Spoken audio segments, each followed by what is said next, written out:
欢迎收看今天的汉天新闻，我是赵子彤。首先来看美国国内消息。当地时间7月30日至31日，2020年美国总统大选民主党初选第2轮辩论将在密歇根州的底特律市上演。20名民主党候选人将就不同议题再次同台激辩，争夺民主党总统候选人的资格。对于许多竞选者而言，本次辩论将是关乎成败的一战。Things are revving up in the Motor City. 20 Democratic candidates for president taking the stage for the second time. I'm looking forward to sharing the best of America on that stage because we're running to make sure that America can achieve her best. I'm looking forward to being on that stage with people that are vying for the most important job in our country. And with the Democratic National Committee setting stricter requirements for the third debate in September, the stakes couldn't be higher. Tonight on stage, Governor Steve Bullock, South Bend Mayor Pete Buttigieg, John Delaney and John Hickenlooper, Amy Klobuchar, Beto O'Rourke, Tim Ryan, and Marianne Williamson, as well as progressive candidates and frontrunners Elizabeth Warren and Bernie Sanders, who will go head-to-head for the first time. I just don't think that this Democratic primary is about attacking other Democrats. I think this is about a chance to be able to talk about our vision. One person not on stage but still looming large, President Trump. Right now, I am watching. But DNC Chair Tom Perez says that they're ready to take him on. We won in 2018 because we didn't allow this president to distract us. And we will win in 2020 because we will do the same thing. In Detroit, I'm Kristen Holmes reporting. 周末，加州湾区的一个庆典发生了严重的枪击案件，导致至少4人死亡，15人受伤，其中包括儿童。目前，警方正在针对案件进行调查，而当地社区的民众也聚集起来，举行了悼念活动，并呼吁和平友爱。A community in mourning. Together, we are stronger than anything that tries to divide us. Gathering to remember the lives lost in the latest mass shooting in America. They're going to say we're strong, but they're going to say that we are a beacon of hope, that we are that shining light. The attack killed 3 young people and left at least 12 others injured. Anytime a life is lost, it's a tragedy, but when it's young people, it's even worse. Among the victims, 13-year-old Kayla Salazar. Her aunt says she saved a family member's life at the cost of her own. 25-year-old Trevor Irby, whose grandmother says he was friends with everyone. And the youngest, Stephen Romero, who had just turned 6, was excited to start first grade soon. Couldn't believe what was happening, that what she was saying was a lie. Maybe I was dreaming. Authorities are piecing together the gunman's last moves before attacking innocent people at the Gilroy Garlic Festival. Police identifying the killer as 19-year-old Santino William Legan, saying he used an AK-47 assault-type rifle in the attack legally purchased in Nevada on July 9th. The weapon is banned in California. Despite the fact that they were outgunned with their handguns against a rifle, those 3 officers were able to fatally wound that suspect, and the event ended very quickly.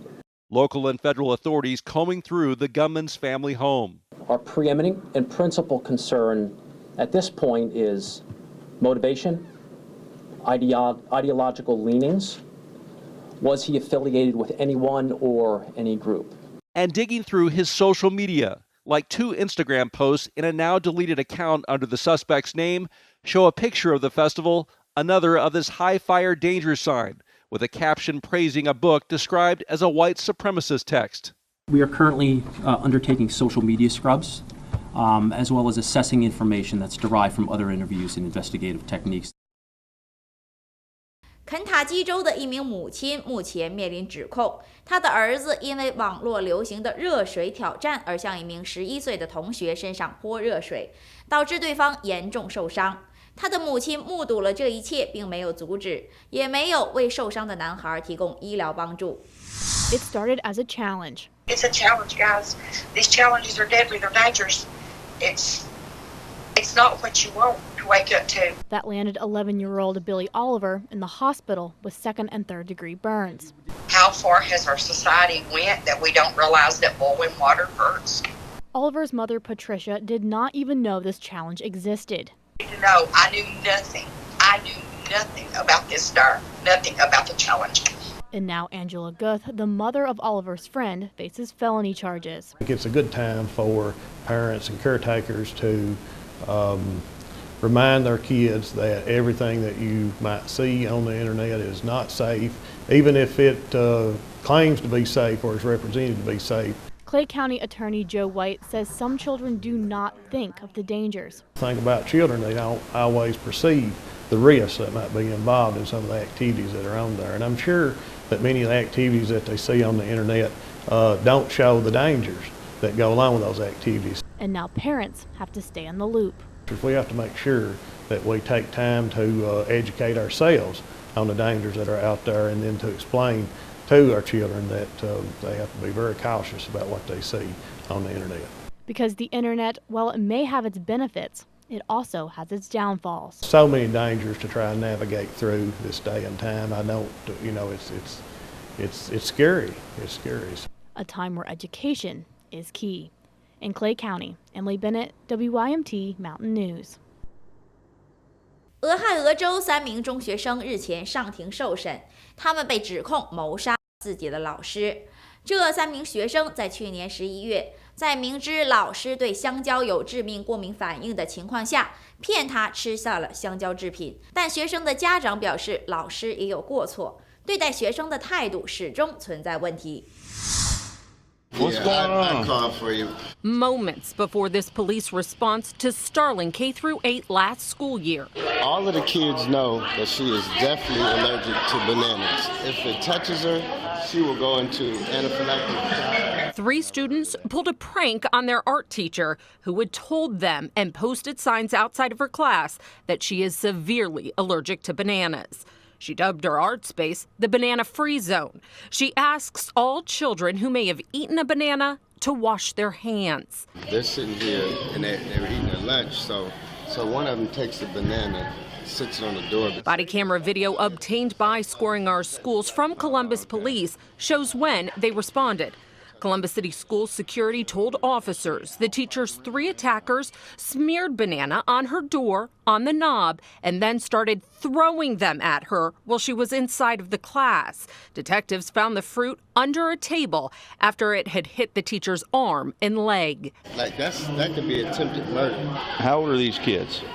How old? Yeah. 7th graders. The teacher went into anaphylactic shock in less than 15 minutes. So she starts to change colors. They gave her one EpiPen, it wasn't working. They gave her another EpiPen. Her throat was starting to close up. Staff called 911. Their colleague was rushed to the hospital. And while she did recover, they're definitely going down for expulsion. That's totally on you guys. We wanted to know what prompted their behavior. At the addresses I obtained from the police reports, no answer for the family of the 12-year-old girl. For the 2 13-year-old boys, this is a foster home. This is a foster home. Mm-hmm. One boy lived at this address at the time of the incident last November. We do not know why. I came into contact with the other boy's brother, who in turn called their mother. I know that all 3 have already gone through juvenile court. Her son was sentenced to probation. Do you feel that teachers should be fearful in going to work? The mother's response, conditions are tough. So this was an attempt to do her bodily harm. But she said some teachers just don't care about the kids. 美国圣路易斯一名男子在母亲去世后收拾母亲的遗物时，在他的冰箱里发现了一个装有婴儿尸体的盒子，引发了巨大的恐慌，并报警。他说无法想象自己的母亲多年来隐藏了如此之深的一个秘密，他怀疑这是多年前母亲谎称失踪的他的妹妹。 Adam Smith had been living in this apartment taking care of his mother, who passed away from cancer just days ago. He showed us a photograph of a wrapped box that was in his freezer. He said his mother kept it inside their freezer for decades and told him to stay away from it. He opened it after she passed away. There was a pink blanket, baby blanket, and when I reached down and touched it, and I could feel a foot, and I could see the baby's head with hair was still attached to it, smooth. Police responded to the building early Sunday morning. They call the death suspicious. Smith told them, as strange as it sounds, he never looked inside that wrap box, thinking it was a frozen wedding cake. He says it was a shock to him when he discovered the baby. Who absolutely keeps their own child in a box for this long and never talk about it and never... I just have so many thoughts, and it's just insane. He's distraught thinking about the possibility that that child may have been his sister and what his mother may have done. I have to wait for the autopsy to see if that baby ever took a breath. And I cannot help it to think she might have done something to it. I just can't help it. He wonders if he'll ever know the truth now that his mother is gone. It's tragic. I mean, this gentleman just recently lost his mother, and to add that to it, I mean, my heart goes out to him. I just hope he gets some answers.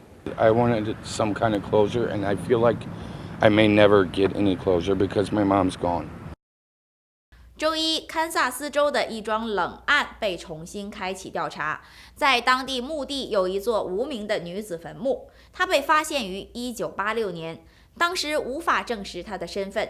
而随着科技的发展，新型的 DNA 技术可能终于可以帮助人们解答她的身份之谜，给她和她的家人一个交代。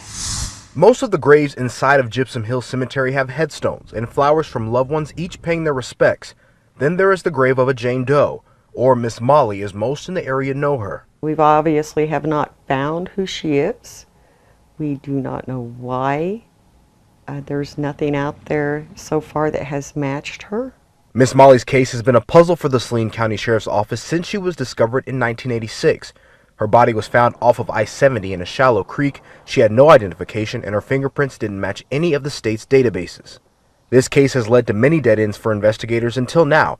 The Saline County Sheriff's Office says it was able to obtain an exhumation order and search warrant in order to test for DNA. By doing so, investigators could potentially find a match to someone who may be related to her. Keely Denning has been following this case for close to 15 years.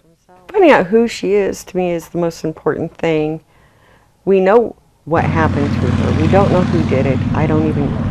That's not even on a priority list of mine. I need to know who she is. Where is she from? Denning tells me she has spent countless hours working towards finding out who Miss Molly is.